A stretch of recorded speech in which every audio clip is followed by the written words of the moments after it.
Hey guys, welcome back to our video notes. Now we're doing section 7-5, solving exponential equations. An exponential equation is defined to be an equation containing one or more variables as an exponent. There are two methods to solving exponential equations. The first method is the one we should always see as possible, which is when we try to write both sides of our equations as common bases. So if I look at example 1 here, I see I have 8 to the x equals 2 to the x plus 6. If I wanted to try to rewrite these as common bases, I see that I could write 8 as 2 to the third. So notice 2 to the third is still 8, and then I brought down that x still as my exponent. So now, properties of exponents, if I raise a power to a power, I multiply. So I have 2 to the 3x equals 2 to the x plus 6. So now that I have an equation where both of my bases are equal, I know that both of my exponents have to be equal.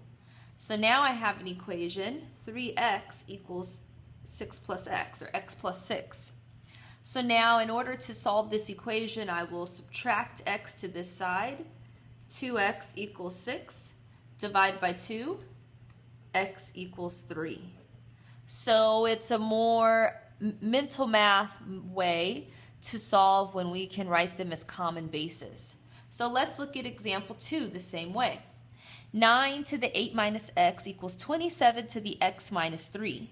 I see that both 9 and 27 can be written as a common base of 3.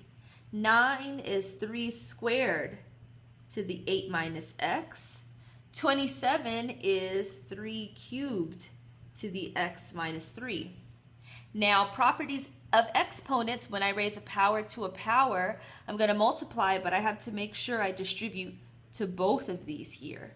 So I have 3 to the 16 minus 2x equals 3 to the 3x minus 9. Now that I have an equation where both of my bases are equal, I know that both of my exponents have to be equal. 16 minus 2x equals 3x minus 9. So to combine like terms, I'll add 2x to this side. 16 equals 5x minus 9. If I add 9 to this side, 25 equals 5x. Divide by 5, x equals 5. All right, our last example here of writing as a common base, 36 and 216 are both can be written as a base of 6. 36 is 6 squared to the x plus 1. 216 is 6 to the third power. Now remember here I need to distribute my 2. 6 to the 2x plus 2 equals 6 to the third. So now that my bases are equal, I know my exponents have to be equal. 2x plus 2 has to equal 3. If I subtract 2, 2x equals 1, divide by 2, x is 1/2. So this is definitely the first method you should always check for when trying to solve exponential functions. Let's go to the second video now to see method 2.